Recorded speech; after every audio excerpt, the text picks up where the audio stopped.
तो फाइनली इंतजार खत्म, क्योंकि द व्हील ऑफ टाइम का सीजन 3 आ चुका है और हमने इसके पिछले दोनों सीजन एक्सप्लेन कर दिए हैं जो आपको बहुत ही ज्यादा पसंद आए थे। इसीलिए आप लोग तीसरे सीजन का इतनी बेसब्री से इंतजार कर रहे थे। और जिन लोगों ने इसके पिछले दोनों पार्ट नहीं देखे हैं तो वो इस वीडियो के बाद देख सकते हैं, क्योंकि वो दोनों पार्ट बहुत ही ज्यादा शानदार थे। तो बिना देर करे चलिए शुरू करते हैं द व्हील ऑफ टाइम का तीसरा पार्ट। इस दुनिया में एक बहुत ही खतरनाक काली शक्ति है जिसका इस्तेमाल करके निशाचर इस दुनिया को अंधकार में ढकेलना चाहता है और ज्यादातर मर्द इस शक्ति की चपेट में आकर निशाचर के दास बन जाते हैं। पर बुराई को रोकने के लिए इस दुनिया में एक अच्छी शक्ति भी है जिसे दिव्य ज्योति कहा जाता है और इस शक्ति को सिर्फ कुछ खास औरतें ही इस्तेमाल कर सकती हैं जिन्हें आइस सेडाई कहा जाता है। और इनका काम है इस दुनिया में निशाचर को आने से रोकना और इसीलिए इन्होंने शहर के बीचों बीच एक बहुत बड़ी श्वेत मीनार का निर्माण किया है जहाँ पर दुनिया भर की वो औरतें आती हैं जिनमें दिव्य ज्योति को काबू करने की काबिलियत होती है और यहाँ उनकी शक्तियों को काबू करना सिखाया जाता है, जिसके बाद वो सभी आइस सेडाई बन जाती हैं। और इन सभी आइस सेडाई की महारानी है स्वान साचे, जिन्हें राजमाता कहा जाता है। पर अब सब कुछ बदलने वाला है क्योंकि ड्रैगन अवतार का जन्म हो चुका है जिसका नाम है रेंड। पर अगर वो निशाचर के साथ मिल गया तो निशाचर कैद से आजाद हो जाएगा और इस दुनिया में हमेशा के लिए अंधकार कायम कर देगा। इसीलिए स्वान साचे ने एक बहुत ही काबिल आइस सेडाई मोरेन को ड्रैगन अवतार को ढूंढने के लिए भेजा था। और मोरेन ने जब इस ड्रैगन अवतार को ढूंढा तो वो समझ गई कि ये ड्रैगन अवतार अच्छा है। इसीलिए अब मोरेन का मकसद है कि ड्रैगन अवतार को अच्छाई की राह पर चलाकर इस दुनिया में अमन कायम करना, क्योंकि जल्दी ही निशाचर आजाद होने वाला है और उस अंतिम युद्ध में अगर ड्रैगन अवतार इनके साथ हुआ तो ये निशाचर को हरा सकते हैं, क्योंकि 300 साल पहले भी एक ड्रैगन अवतार ने ही निशाचर को कैद किया था। अगर फिर से वैसा ही किया जाए तो इस अंतिम युद्ध में इंसानों की जीत हो सकती है। पर ये इतना आसान भी नहीं है, क्योंकि निशाचर भले ही कैद में है लेकिन उसके दास इस दुनिया में आजाद हैं और इन्हें फिदाबख्श कहा जाता है, जिनका मकसद है फिर से निशाचर को कैद से आजाद कराना और ड्रैगन अवतार को अपने साथ मिलाना, क्योंकि सिर्फ ड्रैगन अवतार ही निशाचर को हरा सकता है। इसीलिए अब फिदाबख्शों का मकसद है या तो ड्रैगन अवतार को अपने साथ मिला लेना या फिर उसे मार देना।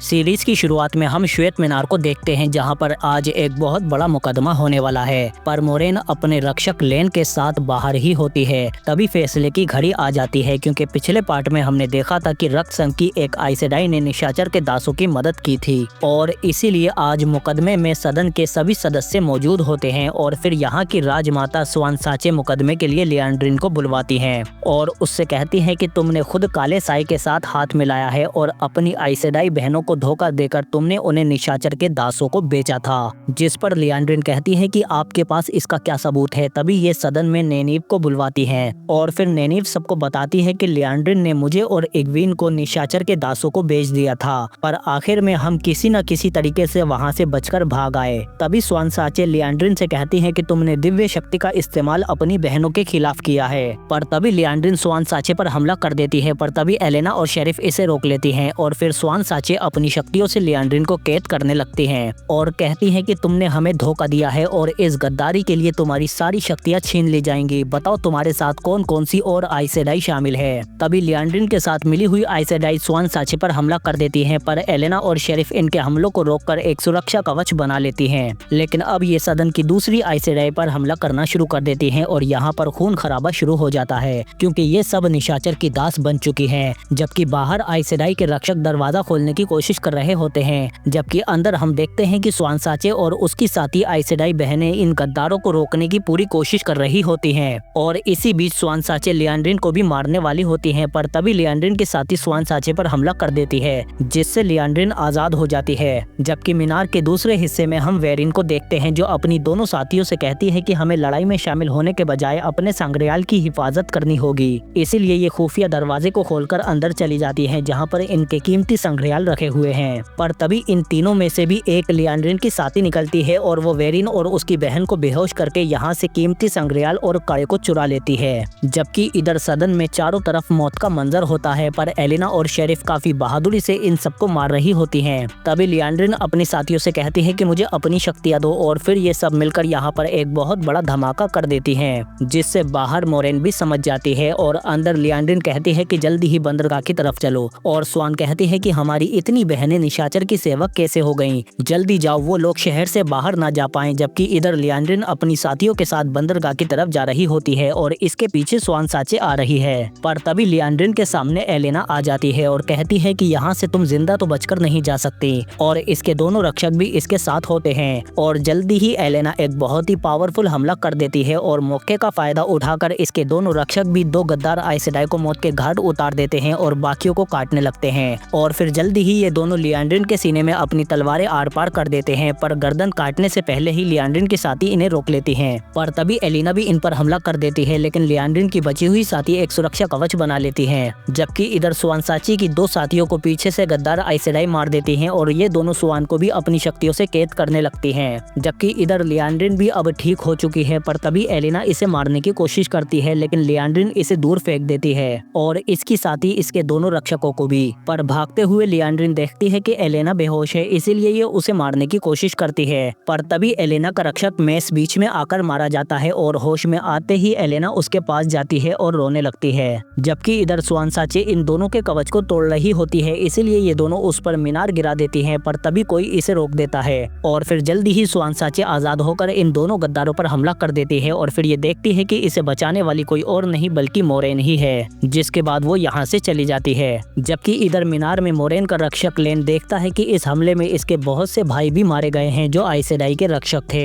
पूरे सदन में मौत का सन्नाटा छाया हुआ है। और फिर इस हमले के बाद मीनार के बाहर रेंड अपने दोस्तों से कहता है कि अब कोई भी जगह सुरक्षित नहीं है, हम पहले ही फिदा बख्शों से छिप रहे थे और अब ये गद्दार आइस सेडाई भी हमारी दुश्मन बन चुकी हैं। तभी इग्वेन कहती है कि हम जहाँ भी जाएंगे एक साथ जाएंगे, क्योंकि पिछले पार्ट में हमने देखा था कि ये पांचों बचपन से ही दो नदियों के गाँव में एक साथ पले बड़े हैं, इसीलिए ये पांचों आपस में बहुत अच्छे दोस्त हैं। तभी मोरेन आकर इनसे कहती है कि ये शहर अब सुरक्षित नहीं है, इसीलिए तैयार रहना, हम रात को यहाँ से निकलेंगे। और फिर मोरेन के जाने के बाद मेट रेंड और पेरिन से कहता है तो जाने से पहले थोड़ी मस्ती हो जाए दोस्तों। पर जब ये जाते हैं तो तभी तीनों आयाल रक्षक भी इसके साथ आने लगती हैं। रेंड इनसे कहता है कि तुम लोग यहीं रुको, पर ये कहती हैं कि तुम हमारे होने वाले कारकान हो और तुम्हें सुरक्षित त्रिकाल भूमि पहुंचाना हमारा फर्ज है। जिस पर रेंड कहता है तो फिर अपने कारकान की सुनो और यहीं पर रुको। और फिर हम देखते हैं कि ये तीनों दोस्त आपस में खूब मस्ती कर रहे होते हैं और अपने मनपसंद खेल भी खेलते हैं। जबकि इधर मोरेन देखती है कि यहाँ पर लेनफियर भी आ चुकी है, जो खुद एक फिदा बख्श है, पर इसने पिछली बार रेंड की मदद की थी और उसे बचाया भी था क्योंकि ये रेंड से प्यार करती है। और फिर ये मोरेन से कहती है कि ये बात तुम भी जानती हो कि रेंड के दोस्त उसे उसके मकसद से भटका रहे हैं, जब तक वो उनसे अलग नहीं होता वो अपनी शक्तियों को हासिल नहीं कर पाएगा, इसीलिए हमें उसके दोस्तों को उससे अलग करना होगा और इसमें मैं तुम्हारी मदद करूंगी। जिस पर मोरेन मान जाती है क्योंकि इन दोनों के इंटरेस्ट सेम हैं।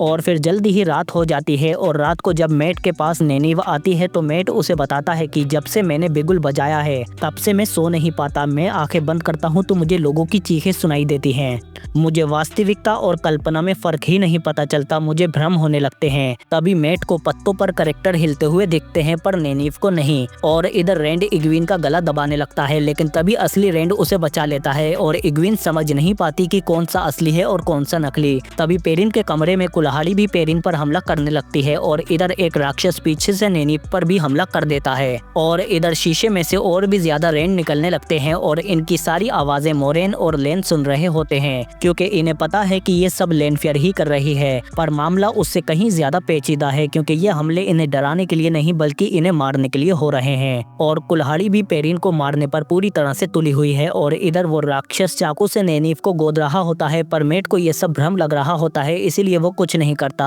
और नेनीव जख्मी होती जा रही है। जबकि इधर रेंड अपने हमशक्लों से लड़ रहा होता है और इधर वो कुल्हाड़ी भी किसी के काबू में नहीं आ रही। और जैसे ही शीशे में से एक और रेंड निकलता है तो तभी इग्वेन शीशा तोड़ देती है, जिससे वो भी खत्म हो जाता है। पर तभी दूसरा रेंड इसके चाकू घोंप देता है और इधर नेनीव भी अपनी जान बचाने के लिए संघर्ष कर रही होती है, पर वो इसे जख्मी करता जा रहा है। पर रेंड जल्दी ही अपनी शक्तियों से वो सारे शीशे तोड़ देता है और इधर लोरियाल भी टाइम पर कुल्हाड़ी को पकड़ लेता है और उसे तोड़ देता है। जबकि इधर नेनीव मेट को आवाजें लगा रही होती है, पर अब एलन अपने आप को नहीं रोक पाता और इधर रेंड अपनी शक्तियों को भी काबू नहीं कर पा रहा, पर जल्दी ही इग्वेन उसे काबू में ले आती है। और इधर लेन उस राक्षस को एंड टाइम पर मारकर नेनीव को बचा लेता है। तभी मोरेन आकर अपनी शक्तियों से इसके जख्म भरने लगती है, लेकिन ये समझ जाती है कि कुछ तो गड़बड़ है। और फिर अगली सुबह हम देखते हैं कि ये गुस्से में लेनफेयर के पास जाती है और उससे कहती है कि मैंने तुम्हें उन्हें डराने को कहा था, ना कि उन्हें मारने को। तुम्हारे कातिल की भूरी आंखें और काली उंगलियां थीं। जिस पर लेनफेयर कहती है कि ये मैंने नहीं किया, वो बेरू था और सिर्फ एक ही फिदाबख्श है जो उसे काबू कर सकती है, इसीलिए जल्द से जल्द रैंड को इस शहर से दूर ले जाओ। और फिर इधर हम देखते हैं कि ये सब कल रात के हमले से हिल चुके हैं। रैंड कहता है कि फिदाबख्शों ने हमें ढूंढ लिया है, वो फिर से हमला जरूर करेंगे। जिस पर नेनिफ कहती है कि मैं तुम्हारे साथ नहीं चल सकती क्योंकि कल रात में अपनी शक्तियों पर ध्यान नहीं लगा पाई, इसीलिए मुझे यहाँ रुककर अपनी शक्तियों पर काबू करना होगा। और मैट कहता है कि मेरा दिमाग भी हिल चुका है, मुझे नहीं पता क्या सच है और क्या कल्पना, इसीलिए मैं भी यहीं रुककर पहले अपना इलाज कराऊंगा। और पेरिन कहता है कि मैं अपने गांव वापस जाऊंगा। तभी रैंड कहता है कि यही ठीक रहेगा, हम सबको अलग अलग हो जाना चाहिए। और फिर लोयाल और अयालवासी पेरिन के पास आकर कहते हैं कि हम भी तुम्हारे साथ तुम्हारे गाँव चलेंगे, वहाँ के लोगों को हमारी जरूरत है। और फिर ये सब एक दूसरे को अलविदा कहकर अपने अपने रास्तों पर निकल जाते हैं। और रैंड मोरेन से कहता है कि हम आयाल भूमि जाएंगे, भविष्यवाणी के मुताबिक वहीं पर मुझे मेरी सेना मिलेगी और फिदाबख्श मुझे वहां पर नहीं ढूंढ पाएंगे। जबकि इधर हम एक बहुत ही खतरनाक फिदाबख्श को देखते हैं जिसका नाम मेगेडियन है और लैनफियर इसी की बात कर रही थी। इसके एक बेरू को तो लेन ने मार दिया है, इसीलिए ये एक इंसान को पकड़कर उसे अपनी शक्तियों से बेरू में बदल देती है और उससे कहती है कि अब तुम्हें मेरे लिए किसी को ढूंढना है। जबकि इधर श्वेत मीनार में हम देखते हैं कि एंडोर की महारानी मोर्गेज यहाँ पर अपनी बेटी एलेन से मिलने के लिए आई हैं, क्योंकि इन्होंने अपनी बेटी को आइसेडाई बनने के लिए यहाँ पर भेजा था। और इनके आने पर मीनार की राजमाता स्वानसाचे महारानी का स्वागत करती हैं। पर महारानी कहती है कि मैं यहाँ अपनी बेटी की खैरियत जानने के लिए आई हूँ, क्योंकि तुम्हारे होते हुए भी मेरी बेटी को अगवा करने की कोशिश की गई। जिस पर स्वानसाचे कहती है कि आपकी बेटी मीनार में बिल्कुल सुरक्षित है, मैं आपको उससे मिलवाती हूँ। जबकि इधर हम देखते हैं कि रैंड मोरेन और बाकी साथियों के साथ आयल भूमि की तरफ जा रहा होता है, जहां तक पहुंचने के लिए इन्हें पहाड़ी दर्रों को पार करके जाना होगा। जबकि इधर ब्रह्मपथ के दरवाजे के जरिए पेरिन भी अपने साथियों के साथ अपने गांव में आ जाता है और लोयल फौरन इस दरवाजे को बंद कर देता है, क्योंकि इस दरवाजे का इस्तेमाल निशाचर के दास भी करते हैं लंबी दूरियां तय करने के लिए। जबकि इधर श्वेत मीनार में एलेन गैब्रियल से मिलती है, जो इसकी माँ का राजपति है, और ये एलेन से कहता है कि महारानी तुम्हें लेने आई हैं, क्योंकि तुम्हारे राज्य के हालात ठीक नहीं चल रहे। तभी स्वानसाचे भी महारानी को अपने साथ एलेन के पास ले आती हैं और ये अपनी माँ से मिलकर बहुत खुश होती है। तभी महारानी इससे कहती है कि मुझे तुमसे स्वानसाचे के बारे में जानना है, वो कुछ तो छिपा रही है, यहाँ कुछ तो गड़बड़ चल रही है। पर एलेन भी इसे कुछ नहीं बताती।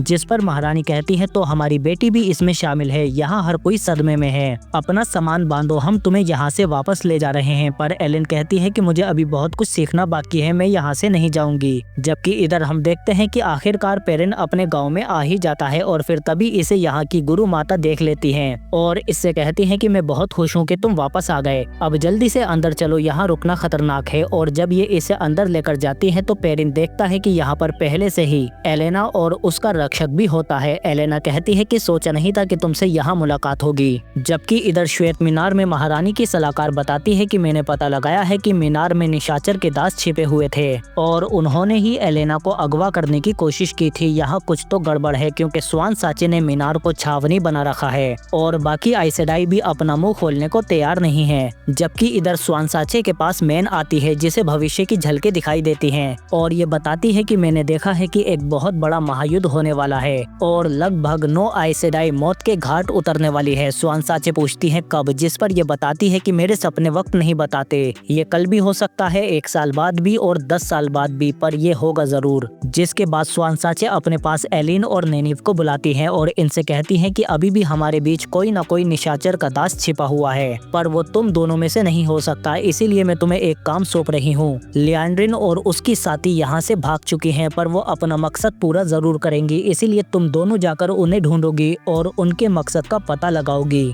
जबकि इधर हम देखते हैं कि रैंड जब सो रहा होता है तो इसके सपने में लैनफियर आ जाती है, क्योंकि लैनफियर एक ऐसी फिदाबख्श है जो लोगों के सपने में जाकर उन्हें तड़पा सकती है और उन्हें मार भी सकती है। और ये रैंड से कहती है कि तुम मुझे सब कुछ नहीं बता रहे, अगर तुम मुझे नहीं बताओगे तो मैं फिदाबख्शों से तुम्हारी हिफाजत कैसे करूंगी। जबकि दूसरी तरफ ये इग्वीन को उसके अतीत के रूप में बुरी तरह से तड़पा रही होती है और उसे बहुत दर्द पहुंचाती है, क्योंकि ये जानती है कि रैंड इग्वीन से प्यार करता है। और तभी इग्वीन की आंख खुल जाती है। जबकि इधर मीनार में एलिन अपनी माँ के पास आती है और उनसे कहती है कि अंतिम युद्ध करीब है और जब वो होगा तो उसका असर हमारे राज्य तक पड़ेगा, वो भी सुरक्षित नहीं रहेगा। इसीलिए सिंहासन संभालने से पहले मैं एक शक्तिशाली आइस सेडाई बनना चाहती हूँ, तभी मैं अपने राज्य और अपने लोगों को बचा पाऊंगी। आप मेरी फिक्र ना करें। जिस पर इसकी माँ कहती है कि हाय मेरी बच्ची कितनी बड़ी हो गई। ठीक है, अगर तुम यही चाहती हो तो यहाँ रुको, पर अपना ख्याल रखना। और फिर अगले दिन महारानी जाते हुए स्वानसाचे से कहती है कि हमारी बेटी यहाँ पर आपकी हिफाजत में है, लेकिन फिर भी हम यहाँ अपनी खास सलाहकार एलेडाई को छोड़कर जा रहे हैं, क्योंकि मीनार को इस वक्त ज्यादा से ज्यादा आइस सेडाई की जरूरत है। और एलेडाई को तो तुम अच्छे से जानती हो कि ये कितनी बेहतरीन आइस सेडाई है। इसने तुम्हें राजमाता के चुनाव में काफी कड़ी टक्कर जो दी थी, इसीलिए याद रहे कि हमारी बेटी को एक खरोच भी नहीं आनी चाहिए। जबकि इधर हम देखते हैं कि आयल भूमि के लोग रेंड और उसके साथियों को रास्ते में ही घेर लेते हैं, पर तभी इनकी लीडर रेंड को पहचान लेती है कि ये तो वही है जिसके बारे में भविष्यवाणी हुई थी, जो पश्चिम से पहाड़ियों की तरफ से आएगा, हमारा काराकान, जो हमें एकजुट करेगा। जबकि इधर हम महारानी के राजपति गैब्रियल को देखते हैं, तभी इसके सामने लेनफेयर आ जाती है और फिर सैमुअल भी आ जाता है। और अब हमें पता चलता है कि गैब्रियल भी लेनफेयर और समाइल की तरह एक फिदा बख्श है। तभी लेनफेयर गैब्रियल से कहती है कि सिर्फ 3 महीनों में ही तुम रानी के बिस्तर तक घुस गए। तभी समाइल इससे कहता है कि ड्रैगन अवतार कहाँ है लेनफेयर, तुम उसके प्यार में इस कदर गिर चुकी हो कि उसने तुम्हें पाँवदान समझकर पोंछ दिया है। तभी गैब्रियल कहता है कि हम तीनों फिदा बख्श हैं, हमें ड्रैगन से लड़ना है, ना कि आपस में। तभी लेनफेयर कहती है कि ड्रैगन के अलावा एक और खतरा है, मेगेडियन, पर इस वक्त वो हमसे कमजोर है, इसीलिए वो हम में से सबसे कमजोर को मारेगी, जो है समाइल, और फिर उसके बाद वो तुम्हें मारेगी गैब्रियल, और उसके बाद वो मुझ तक पहुंचेगी, क्योंकि हम तीनों को मार कर ही वो कालराज बनेगी, इसीलिए चौकन्ने रहना। इसके बाद ये तीनों फिदा बख्श यहाँ से चले जाते हैं। जबकि इधर मीनार में हम देखते हैं कि एलेडाई रक्सन की आइस सेडाई को तोहफे देकर यहाँ राजनीति करना शुरू कर देती है, ताकि ये इन लोगों को अपने साथ मिला सके। इसीलिए ये इन लोगों को स्वानसाचे के खिलाफ भड़काना शुरू कर देती है। जबकि इधर छानबीन के दौरान एलिन और नेनीब को लियांड्रिन के मकसद के बारे में पता चल जाता है कि वो एक कड़ा और रिंग ढूंढ रही है, क्योंकि इन कड़ों से योगनारिया आइस सेडाई को काबू करती थी।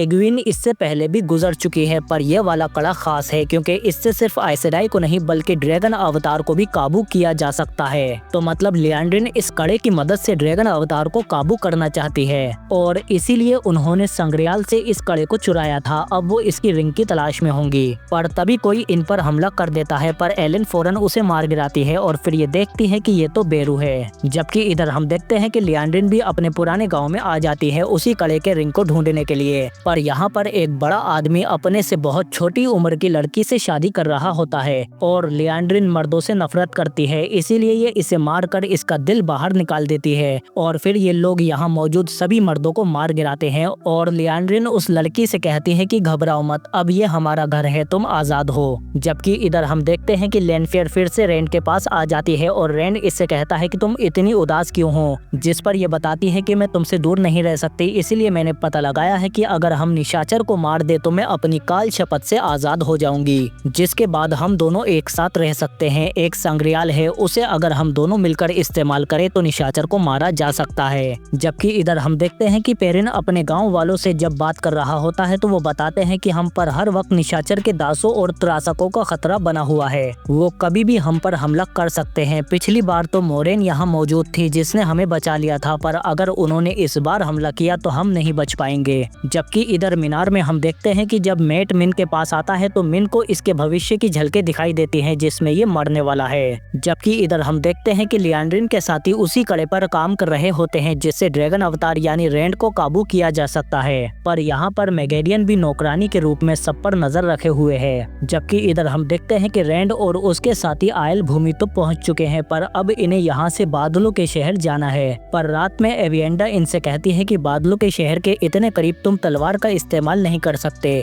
जिस पर लेन की इससे कहा सुनी हो जाती है, और फिर ये दोनों एक दूसरे से लड़ने को तैयार हो जाते हैं। और फिर लड़ाई शुरू होते ही हम देखते हैं कि एविएंडा भी एक अच्छी आयल सिपाही है और ये लेन को कड़ी टक्कर दे रही होती है, पर जल्दी ही लेन भी अपनी फॉर्म में आने लगता है, क्योंकि लेन एक बहुत ही बेहतरीन सिपाही है। और इस बार एविएंडा डिफेंसिव मोड में आ जाती है, क्योंकि इस बार लेन इस पर एक के बाद एक बहुत ही तेज हमले कर रहा होता है, पर तभी आयल की लीडर बेयर आकर इन्हें रोक देती है और एविएंडा से कहती है कि अब तुम्हें हथियार छोड़कर हमारी तरह विवेचन बनना होगा, और इसके लिए तुम्हें भी बादलों के शहर में जाकर अपनी परीक्षा पार करनी होगी। और फिर अगली सुबह हम देखते हैं कि ये सभी लोग जल्दी ही बादलों के शहर में आ जाते हैं, क्योंकि ये शहर जादुई है और अगर रेंड वाकई में काराकान है तो परीक्षा पूरी होते ही इसके दोनों हाथों पर ड्रैगन का निशान बन जाएगा। और फिर तभी यहाँ पर शेडो कबीला भी आ जाता है, लेकिन इसकी लीडर सवाना कहती है कि इस पवित्र जमीन पर कोई भी खून नहीं बहेगा। इसीलिए ये सब मिलकर रेन को अंदर बादलों के शहर में जाने की इजाजत दे देते हैं, पर तभी मोरेन भी अंदर जाने की इजाजत मांग लेती है। इसीलिए कानून के मुताबिक इन्हें उसे भी इजाजत देनी पड़ती है और फिर ये मोरेन से कहती है कि तुम्हें अंदर जाने के बाद भविष्य दिखाई देगा और रेन तुम्हें अंदर जाने पर अपने पूर्वजों के जरिए अपना अतीत दिखाई देगा। तुम्हारा एक कदम तुम्हें सालों पीछे अतीत में ले जाएगा। और फिर अंदर जाने से पहले ये दोनों अपने सारे हथियार निकाल देते हैं और फिर अकेले ही दोनों अंदर चले जाते हैं, जहाँ पर मोरेन को भविष्य दिखाई देगा और रेन को उसका अतीत। और फिर अंदर आने पर इन दोनों को एक जीवनदायिनी पेड़ मिलता है जो 3000 साल पुराना है। और फिर इसके बाद रेंड अपने रास्ते पर चला जाता है, जहाँ इसे खंभों को पार करना होगा। और ये जैसे ही पहला कदम रखता है तो ये अतीत में अपने पिता के समय में पहुंच जाता है, जो एक पर्वत पर अपने अस्तित्व की जंग लड़ रहे होते हैं। और इसी वक्त रेंड का भी जन्म होने वाला है। रेंड के पिता बहादुरी से दुश्मनों को मारकर जब ये अपनी पत्नी के पास पहुंचते हैं तो वो मर चुकी होती है और इसने अब तक रेंड को जन्म दे दिया था, जिसे कोई और यहाँ से ले गया। अब रेंड को यहाँ से कौन लेकर गया ये तो हमने इसके पिछले पार्ट में देख लिया है। और फिर जल्दी ही रेंड अपने वर्तमान में वापस आ जाता है और फिर जैसे ही यह अगला कदम बढ़ाता है तो ये समय में और पीछे चला जाता है, जहाँ यह अपने दादा परदादा के समय में पहुँचता है। तभी यह अपने पूर्वजों को देखता है जो बादलों के शहर के बाहर खड़े होते हैं और इसी वक्त बादलों का शहर भी बन रहा होता है। और जब ये अंदर आते हैं तो यहाँ इन्हें एक आइसडाई मिलती है,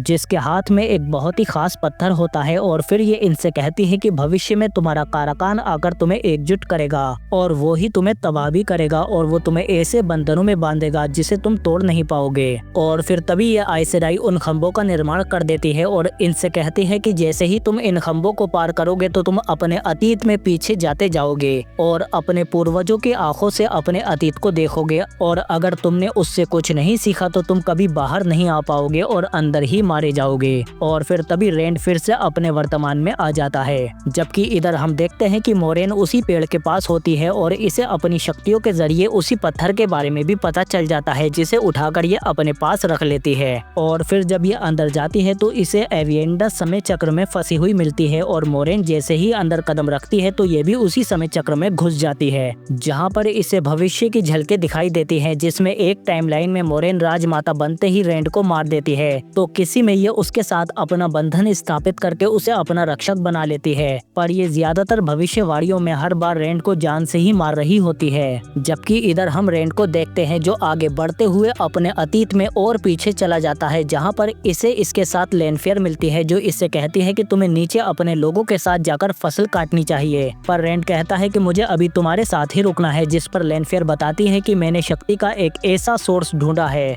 जिससे हम असीम शक्तियाँ ले सकते हैं और उससे अब तुम और तुम्हारे जैसे बहुत से लोग जो आइसेडाई नहीं हैं वो भी उसकी मदद से आइसेडाई की शक्तियों का इस्तेमाल कर सकते हैं। इसीलिए अब तुम नीचे जाओ क्योंकि मुझे अभी उस सोर्स के ऊपर और काम करना है। और फिर तभी रेंड नीचे जाकर अपने लोगों के साथ फसल काटने लगता है, पर लेनफेयर ने उस शक्ति के सोर्स को ढूंढते हुए निशाचर को आजाद कर दिया, जिससे आसमान में दरार पड़ गई और उस शक्ति ने सभी मर्दों को करप्ट कर दिया। तो इसका मतलब ये हुआ कि निशाचर को जाने अनजाने में लेनफेयर ने ही आजाद किया था उस महाशक्ति की खोज में। और अब जाकर रेंड को पूरा अतीत समझ में आ जाता है, सब कुछ एकदम साफ हो चुका है। और फिर हम देखते हैं कि परीक्षा पार करते ही रेंड के दोनों हाथों पर ड्रैगन का निशान आ जाता है। और फिर जब रेंड मोरेन को ढूंढने जाता है तो इसे एविएंडा मिल जाती है जिसने परीक्षा पार कर ली है। और फिर रेंड इससे मोरेन के बारे में पूछता है, जिस पर ये कहती है कि वो अभी भी समय चक्र में है। और इधर हम मोरेन को देखते हैं जो भविष्य की झलकों में देखती है कि लेनफेयर सबको अपने साथ मिलाकर मोरेन को मार देती है। और फिर इसके बाद ये भविष्य की सैकड़ों झलकें देखती है, जिसमें हर बार किसी न किसी तरीके से लेनफेयर मोरेन को जान से मार ही रही होती है, कभी रेगिस्तान में, कभी तलवार से, कभी गला घोटकर। और फिर हम देखते हैं कि जब मोरेन को होश आता है तो ये रेंड की गोद में होती है जो इसे बादलों के शहर से बाहर ला रहा होता है, क्योंकि इन दोनों ने ही परीक्षा पार कर ली है। और इसी के साथ द व्हील ऑफ टाइम के सीजन 3 का पहला पार्ट यहीं पर खत्म हो जाता है। पर क्या अब आयलवासी रेंड को अपना काराकान मानेंगे? क्या ये निशाचर के खिलाफ अपनी फौज खड़ी कर पाएगा? आखिर लेनफेयर के दिमाग में क्या चल रहा है? क्या ये वाकई में रेंड से प्यार करती है या फिर उसका इस्तेमाल कर रही है निशाचर को आजाद कराने के लिए? ये सब हमें इसके अगले पार्ट में पता चलेगा, पर जब तक आप इसके पिछले पार्ट हमारे दूसरे चैनल रिकैप 10M पर देख सकते हैं। लेकिन उससे पहले इस वीडियो को दबाकर लाइक और शेयर करो और कमेंट बॉक्स को पार्ट 4 से भर दो, और साथ ही अपनी राय देना ना भूले कि आपको ये वीडियो कैसे लगी। दूसरे चैनल और वीडियो का लिंक आपको कमेंट बॉक्स या एंड स्क्रीन में मिल जाएगा। हम मिलते हैं आपसे अगली वीडियो में, पर जाने से पहले सब्सक्राइब।